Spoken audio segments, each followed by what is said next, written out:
Hey, all you Arizona lovers. This is the Finding Arizona podcast, episode number 385. I'm your host, Jose. Thank you so much for listening and watching. Today's episode is with the Musical Instrument Museum. Yes, we went out to the MIM in Scottsdale on site, in person, and we got to sit down with one of their curators. His name is Richard Walter. He is a fantastic person to talk to about music. He is a lover. He is a very studious person about everything that he puts and curates for the museum.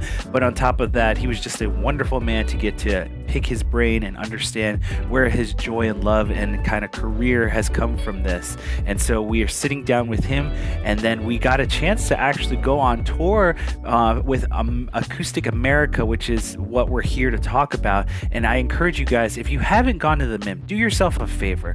Go check it out. Enjoy this beautiful curated acoustic guitars, banjos. There's all sorts of instruments there, and I encourage you guys, get lost in the music and lose yourself in this museum. Enjoy every aspect of it. There's 2 floors. It's incredible. It's gigantic in so many ways, and I encourage you all to go spend a day out there, because it is a place where if you're a music lover, you're going to find anything and everything under the sun. If you're just a museum fan, it is a beautiful museum that is surrounded with landscape of the desert that you will definitely enjoy. But on top of that all, it's just a fun place to be. They have so many things going on there with events, things for the kids, things for adults, things for all generations. So I encourage you guys, from the bottom of my heart, if you're a music lover or if you're just someone who really likes to go out to museums, go out to this one. This one's a very special one. So thank you again for MIM for allowing us to come and enjoy your beautiful place and allow us to enjoy just a couple hours out there, because even with the hours that we spent out there, we were so much more that we had to go see, but we couldn't spend all day there. So just being able to enjoy the exhibit itself is just a wonderful thing. And so that being said, we're going to jump into a little bit of the business side. You can catch every episode of our podcast at findingarizonapodcast.com. We have a museum of episodes that you can enjoy. We hope that you guys will go check our catalog. It is a wonderful group of individuals that we encourage you guys to go check out with the bio and links that we always provide down below. On top of which, if you want to go and send us a line and try and get a hold of us, we encourage you to go do so through social media. Finding Arizona Podcast under everything. If you want to just go the direct route, which is findingarizonapodcast@gmail.com, we encourage you guys to go do that as well. I am trying my best to keep up with everything that we have behind the scenes, but if you want to see everything and kind of stay connected on a more personal level, you can check out our vlog and blog, which is available on our website, but also available on YouTube. We have a YouTube channel. You can go check out the vlog and every episode that has video format. You can check out so much more there, clips that we're going to be putting out a little bit more on the real side. We're going to start, and it's probably going to be at the beginning of the year, doing TikToks so that these clips can go out and be generated and more people can see how wonderful the great state of Arizona is going to be and is developing into. All that being said, that there's so many ways to get connected with us. We hope that you guys enjoy everything that we put out there. We're trying our best to make sure that we're keeping it all really bright, beautiful, encouraging, positive. And thank you to everyone. I don't get out as much as my wife does, and this is just a side story. She was very much like people go to her and recognize her and say, you have a wonderful podcast, and that means so much to us because we try our best to put ourselves out there. And I've been doing this since I was in college, and anytime that you guys recognize us and tell us that you're a fan, is just brightens our day. Really, it truly does. My wife told a wonderful story about her going to her new office, and there were these individuals that were really excited to see her. So that's a wonderful story that she comes home and brings to me while I'm having a wonderful day with my son. And when we go out together as a family, there's sometimes where our family gets recognized and they're like, hey, you're from Finding Arizona Podcast. And it's just, again, wonderful things like that. And different events that we get to be a part of.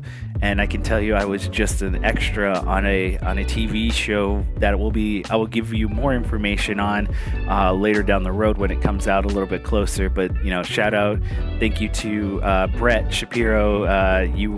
You are a fantastic chef, and I encourage you guys to go check out Brett's episode. But that's all said to thank you to everyone who watches this, and thank you to everyone who keeps encouraging us to do more and wanting to do more with us. So we are so thankful, and we're excited to keep going. This is episode number 385 with the Musical Instrument Museum. I'm gonna get better at these intros. You would think I was already good, but that being said, I have my hiccups every so often. This is Richard Walter, PhD, Dr. Richard Walter. I thank you so much for allowing us to come to this beautiful museum. Again, I cannot encourage you guys enough to go check it out. MIM in Scottsdale, and we will see you on the next episode. Remember, kisses, hugs, and belly rubs to our four-legged friends, and we'll see you next time.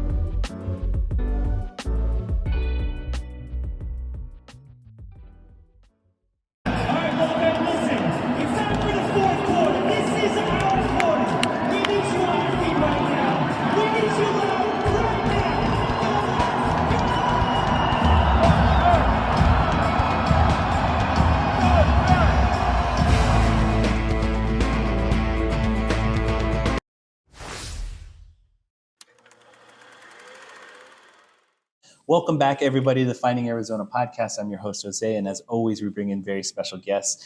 As you can see, we're in a very different location today. We're actually at MIM, which is the Musical Instrument Museum in Scottsdale. We're actually sitting with one of the curators, and his name is Richard Walter, PhD. So thank you, Richard. I'm going to call you Rich, if that's okay. That's just fine. Yeah. Thank you very much. So thank you for allowing us to take a little bit of your time. And we're going to get into one of the new exhibitions that's out for the next couple of months here. But before we get into that, I like to go into a little bit of the historical aspect and just understand not only how you got here, but I'd love to answer some questions as far as how MIM came to be. So I'm going to first start off by saying, can you help us understand what MIM does and how it actually came to be in this part of the neighborhood and how it actually developed in a whole? Yeah, I mean, so MIM opened to the public in 2010, and so we're still relatively new as far as museums go, but the idea is to collect and publicly display authentic musical instruments from every part of the world. So it's a truly global collection. And it's unique in that regard in terms of having musical instruments representing performance traditions from every part of the world. It was founded by a man named Bob Ulrich, and he's the former CEO of Target Corporation. So he comes from a background of really intense recognition of people's experience and come into a space. If you imagine going into Target stores, they're organized, they're well lit, they're clean, they're friendly. And so that's his longtime professional mentality. He and a dear friend of his, who is an expert in African arts and in many other traditions, realized that something that didn't exist in the world was a full museum dedicated to musical instruments from all over the place. There are a lot of collections of Western classical instruments, things like that. Yeah. But they really saw the value in representing people from every part of the world and knew that music was a particularly enriching part of our lives. Yeah. And so all art is wonderful. Oil paintings and sculpture and architecture is wonderful. But they hit on this idea and had simply witnessed it from human beings that music taps into emotion and identity and sentiment and, so many really deep human factors. And so that was the kernel of it. And it's in Phoenix for a variety of reasons. It's the building was purpose made for this musical instrument museum. It's a huge metropolitan area. There are a lot of people here. People come from all over the world to see the Grand Canyon, to enjoy the desert weather, especially in the winter. There's an international airport. There are a lot of performing artists who travel through this part of the country. So there are a lot of reasons to put a place with this emphasis on musical instruments and performance in Phoenix, and try to capture as many people so that as many audiences can actually enjoy the collection here. That's ultimately the point. Absolutely. I find it very interesting that one of the things that you brought to mind was just, again, acoustically, or just in general, the aesthetics and everything that goes along with this building are catered to what you guys are trying to provide here. And just as a person who's walking in as a spectator, coming into the actual entryway, we could hear a performance of piano. People can jump on the piano and look like someone was enjoying it, and just demonstrating their ability of skill on that piano. And that says a lot and states a lot as far as a museum goes, with that it's a little bit different, a little bit more unique in this space that you guys have developed here. Yeah, we want people to feel comfortable, obviously, but we also want them to feel like they're part of the experience. So by and large, the instruments are not here to be played, but we do have that beautiful grand piano in a large public space. People play it all day long. We have another dedicated gallery called the Experience Gallery, which is specifically meant for hands-on playing, experimentation. So a wide variety of instruments in there for, as people say, kids of all ages, young people, old people, whole families, school trips. Go into that space and can play drums, play a theremin if you know what a theremin is. I do. Star Trek is my favorite. So people actually get to play a theremin and hit a giant gong and play instruments from around the world. And then throughout the galleries, see thousands more examples of them and learn about them. Yeah. Just keeping in line with questioning as far as how you got here and just, your experience in being a part of this museum. I was talking to you about your background and just where you went to school in Indiana. The level of knowledge that you have, and just even talking with you about how much you love music and how much you love the kind of cultural aspect of music. Can you give us a little bit of why you chose the degrees that you've chosen, and what about this kind of relationship with music in general and instruments keeps you motivated? Yeah, well, I first went to school in Virginia, in a place called Lexington, Virginia, Rockbridge County, and was studying archaeology and anthropology because I like learning about people. I like learning about why people kind of express themselves and make the things important in their lives that they do, and how we learn about that, because that's the one thing we'll never, ever, ever escape. There's no technology, there's no era, there's no geographic boundary that ever escapes the idea that people make their own lives important and find ways to tell us about it. Sure. So I love that. And archaeology, I just like material objects and material culture. And so that was the start of it, and then learned that there was a field of study called ethnomusicology, which is kind of approaching the appreciation of music from the cultural standpoint. And Indiana University has a really fine program in ethnomusicology and folklore. So again, it comes from that human-based understanding and celebrating these traditions based on the people who make them very rich and real and enduring. So that's what drew me to it. I like learning about people. I like learning about the things they make and use and put value in. And lucky that there is a field of study that brings all those together. And then triply lucky that there's a place like MIM where all those land under the same roof. Absolutely. And that's something that I'm kind of going to tailor into the next kind of questioning, is what we're here to actually talk about is the new exhibition that you guys have out today. I'm going to let you introduce it, and then I'll ask the next question as far as what we're going to lead down this conversation. Yeah, our latest exhibition is called Acoustic America, and it's in our signature gallery space called the Target Gallery. Each year we have a different theme. Yeah. So we've covered topics from ancient China to Central African traditions, percussion instruments from around the world, all kinds of really cool thematic topics. And this year's is Acoustic America. So it's acoustic stringed instruments going back just before the Civil War, telling the story of some of these real iconic styles of American music: bluegrass, blues, folk music, jazz, and the types of guitars, banjos, ukuleles, steel guitars, mandolins that have been part of that story for generations. Absolutely. So there are 90 instruments on display, and a wonderful diversity of instruments, and telling the stories of a lot of individually legendary people, but also some really stunningly beautiful instruments. So that's what MIM hopes to combine, are really thought-provoking, real musical instruments, but also inviting people to think about the people who made them, played them, and kind of left them in the historical record for us to appreciate for years to come. Yeah. I think one of the, from my aspect, I'm a guitar player. I love playing. I grew up, learning and playing the guitar. Yeah. I think that the interesting aspect about the guitar is just how it became more influential and be more used, like you said, right after a certain period and date. Can you give me a little bit of insight on why the guitar became more popular, or why the influence of music kind of slowly turned away from percussion and the brass instruments into these more string-like influences? Yeah, I don't think there's any one real answer to that, but it's kind of an ongoing, interesting story. And so, brass bands, say in the 19th century, were hugely popular. Every town had a brass band.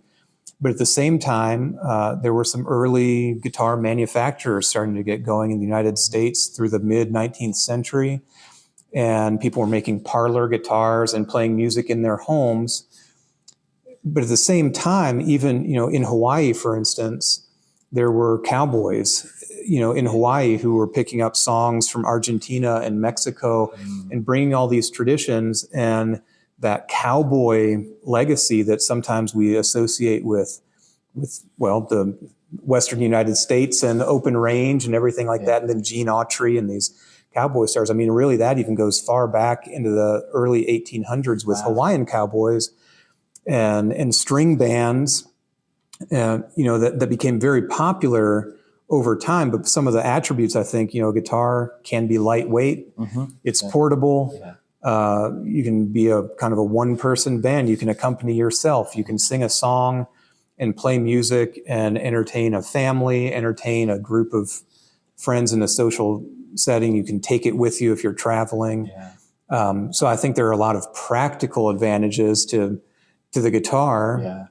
And then over time, as some of these string band kinds of ensembles did become more and more popular, and in the early 20th century, the recording industry got going, and more of these bands got to make records and then generate their own popularity. That sound just started to emerge as part of the cultural fabric of the country, and guitars were right at the heart of it.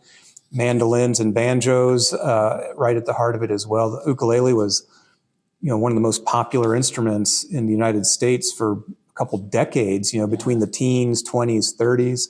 And so each of these families of instruments have had, kind of several cycles of trendiness and popularity and being in the public eye. And we're trying to capture a little bit of that history with some of the artists and the types of instruments they were really playing through the course of that time.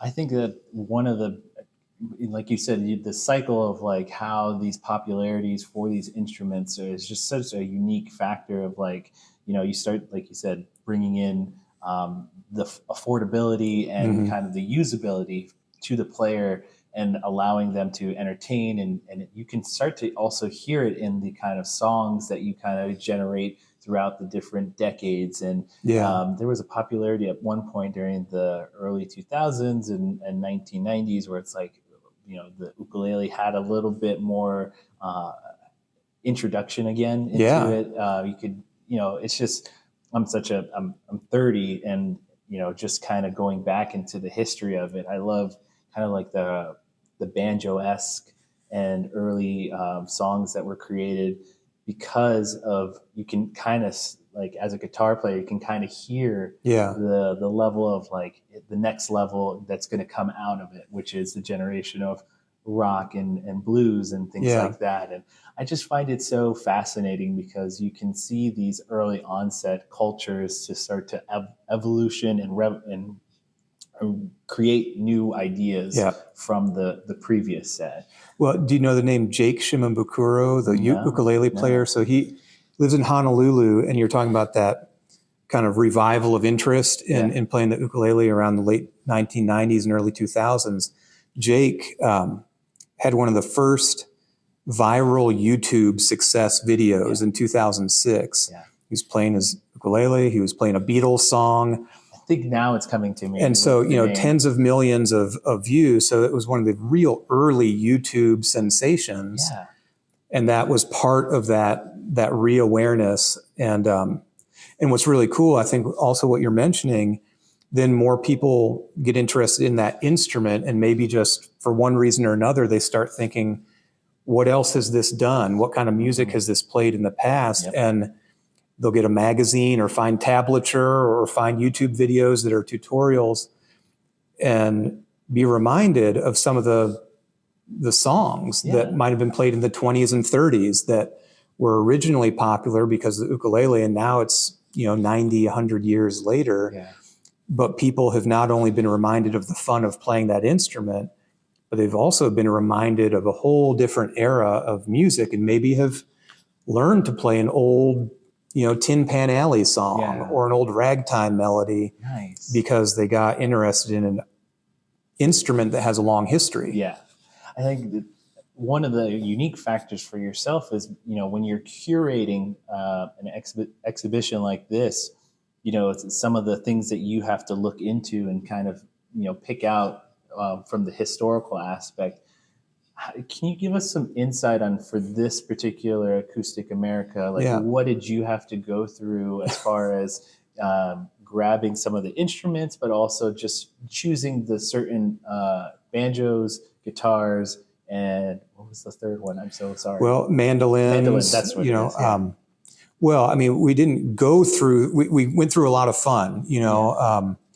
So our primary partner in this exhibition is a man named David Grissman, and he's a mandolin player primarily, but also has a record label called Acoustic Disc. He founded his own record label, but he's spent 60 odd years as a player and as a collector of instruments and also as a producer. And so he has more than 30 instruments on display. And so as far as selecting some of those, we had help with him, thinking about his career and some highlight instruments that he's used on his own records and things that he's collected from some of his own personal heroes. Yeah. So he simply had in his private collection a whole range of instruments, including mandolins, guitars, banjos, and others that had been used to make great music over the years, but also had belonged to some really important people. And that was kind of the getting the snowball rolling, because then we thought, well, wow, if we could have access to some of David Grissman's instruments, and they represent this combination of history and rarity and particular performing artists, let's see if we can start reaching out to other people who have similar and comparable items. So, there are close to 30 lenders and donors who've all contributed instruments to this project.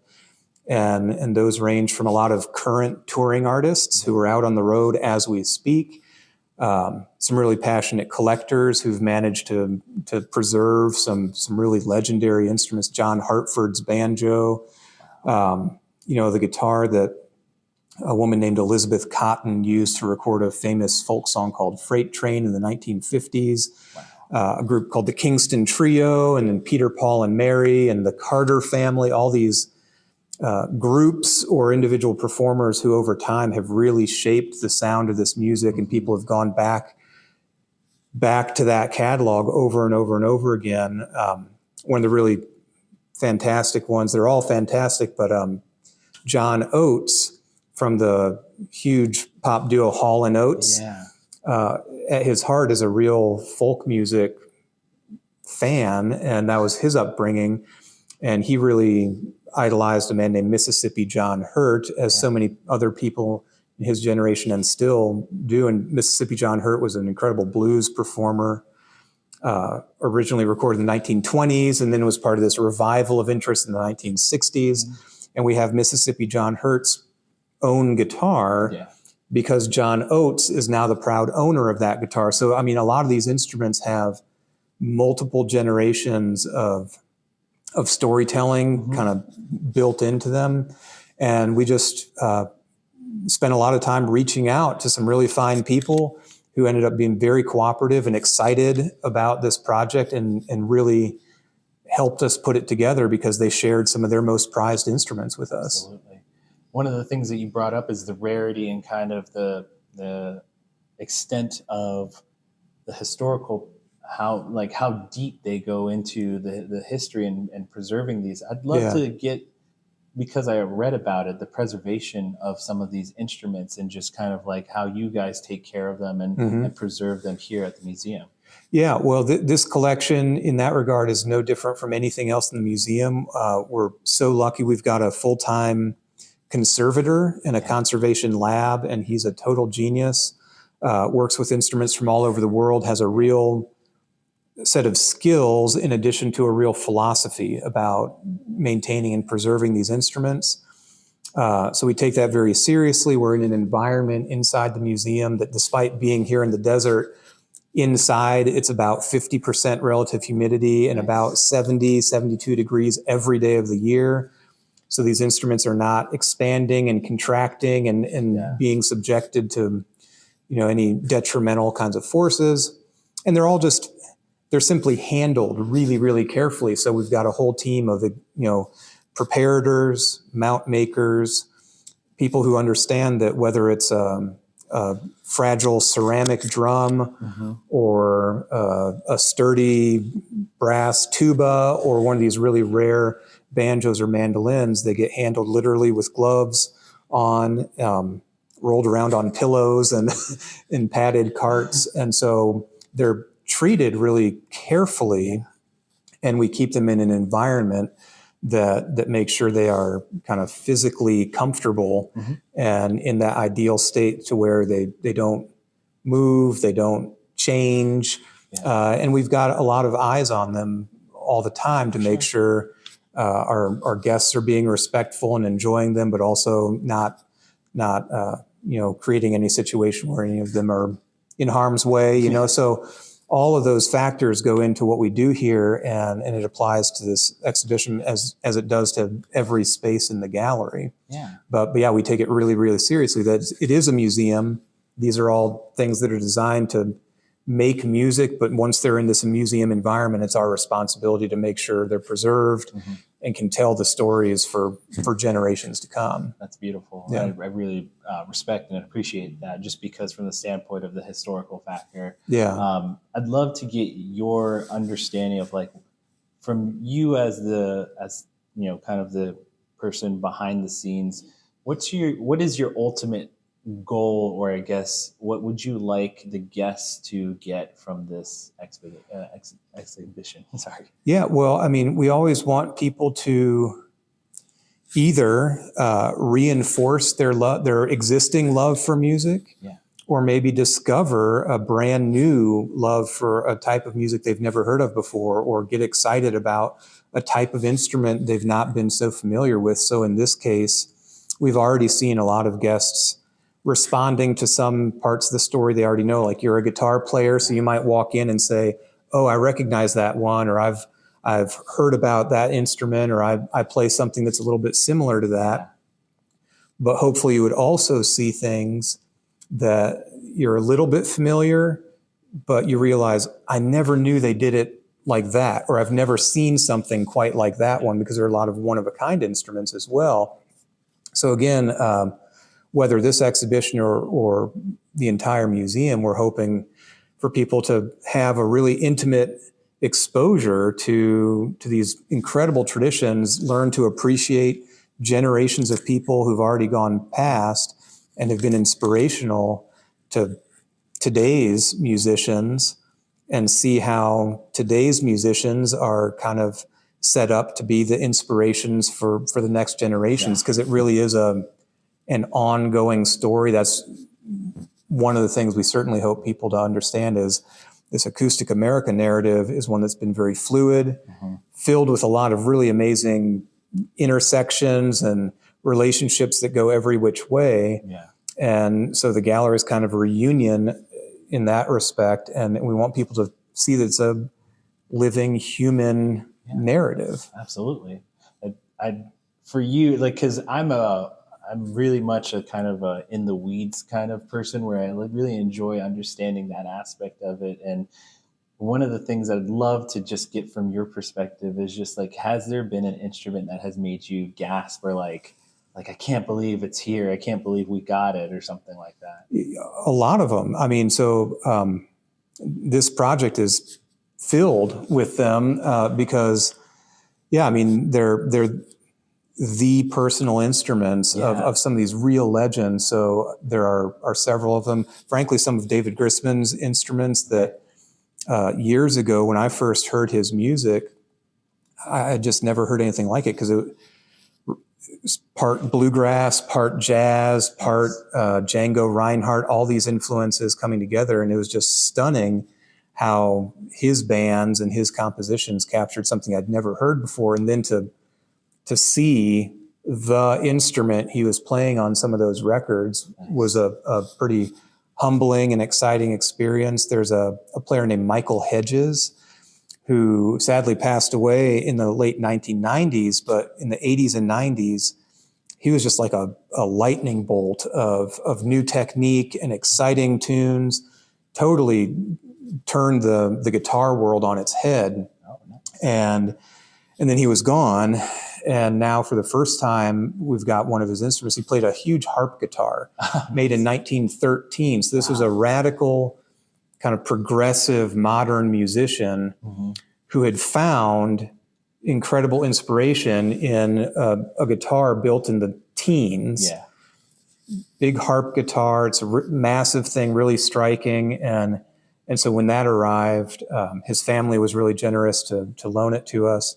You open the case and think, wow, that's Michael Hedges' guitar. It still has the rattlesnake rattle and this, Nice. strung in the strings from, seeing it in pictures and magazines and stuff. And so all of those have a real impact. And I think when you see the surfaces of these instruments, see the scratches, see the finish worn off the neck, there are so many traditions represented, men and women who really played a lot of music.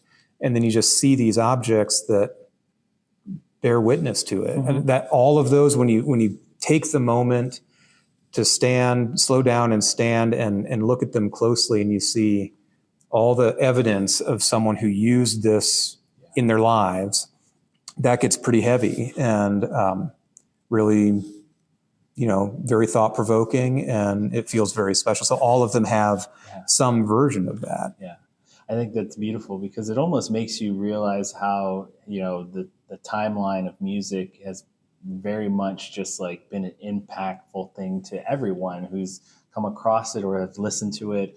And we are all just kind of part of this tapestry of like this timeline. And it really does make you realize the uniqueness of having just the ability of having one and having it in your life, because sooner or later you're not here and it either goes by the wayside or it gets passed down or it comes here to a place like this. And it's just beautiful, like you said, the wornness and how it's being used, and you can see it on there from the previous owner. Yeah, I'll say we've got a banjo that was owned by Earl Scruggs. And so in the bluegrass world, Earl Scruggs is by far the most famous and influential banjo player in history. And so we've got one of his personal banjos, and it's a beautiful thing just in its own right. And he literally engraved his name on several different parts of the instrument. He had it for over 50 years. And you're talking about history, at some point the people might be gone, but you hope for those stories to go on. Here's an object where, for time eternal, his name, Earl Scruggs, which is like this icon of music making, his name is literally engraved into the solid surfaces of this instrument. So for, hundreds of years, people could see that name, and it's not just another banjo. That's Earl Scruggs banjo. And that's really powerful because it's got layers of importance. It's a beautiful object. It's a high quality instrument, and it's literally owned and autographed by the most famous player of that style of instrument who's ever lived.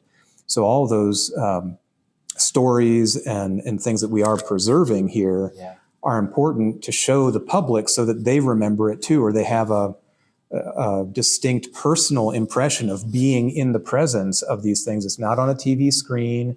It's not on a book cover. They're standing face to face with these instruments that are true history. I think that's the best part of coming to a place like this, or any preservation area. Like, it's just the factor of being one-to-one in that environment, or in that face-to-face value. It's just so important to have, because we as humans forget how beautiful lifespans are, and just how much we are just this little sand grain in a big timeline. So we're kind of reaching the end of our conversation. So I'd love to move forward to like futures and kind of looking towards goals and stuff like that. I know one of the big things is having guests come in and see this Acoustic America. But for you in general, I'd love to understand, are there any other goals that our listeners can help make MIM achieve? Well, come out to the museum, go through the galleries and see what's here. For people who haven't seen it, almost 201 first-time visitors will say something like, we were overwhelmed, we were blown away, we didn't know there was so much here.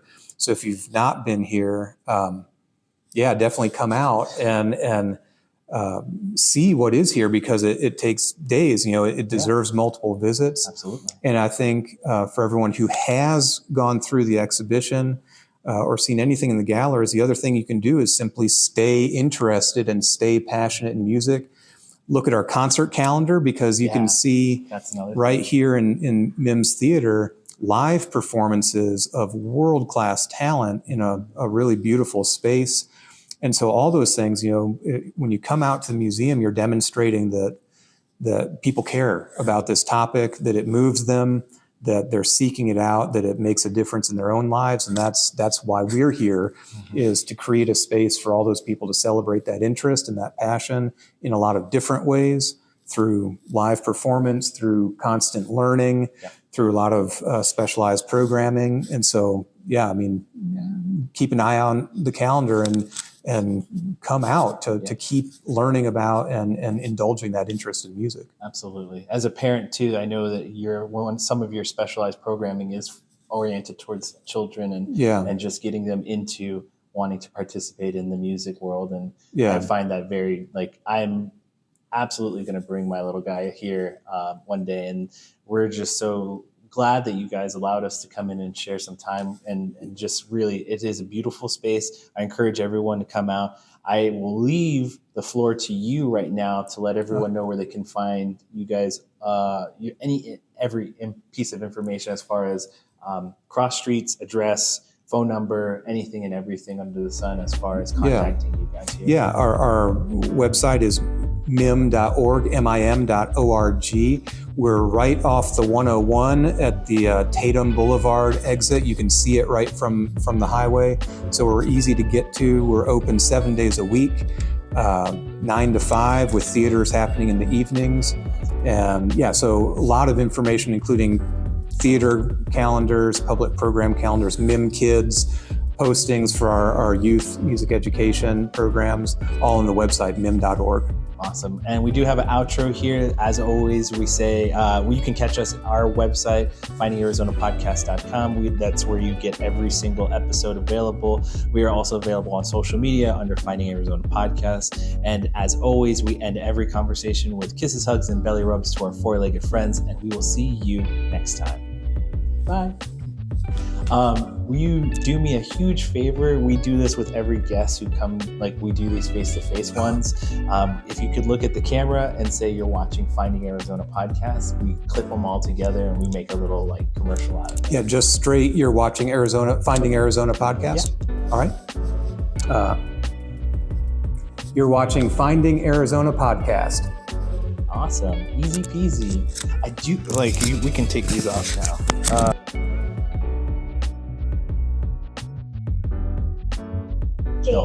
James Reams. Well, and singer, historian, bluegrass.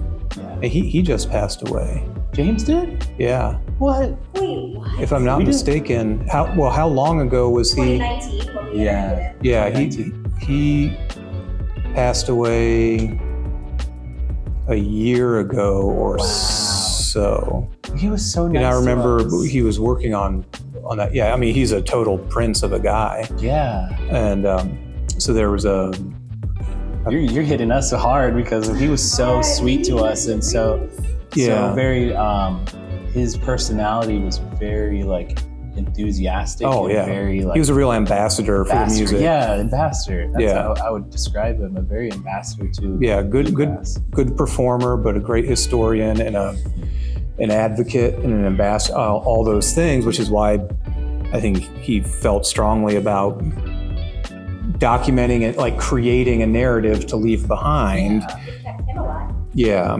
you know, Kept him going very much so, I think. So yeah, sorry to No. announce You're, that, but you're fine. It helps us because to me, I was like, he's going to come back and like tell us more about capturing different document. And to hear that, just to know that he had it out because he gave us a DVD, it's just great. Yeah. So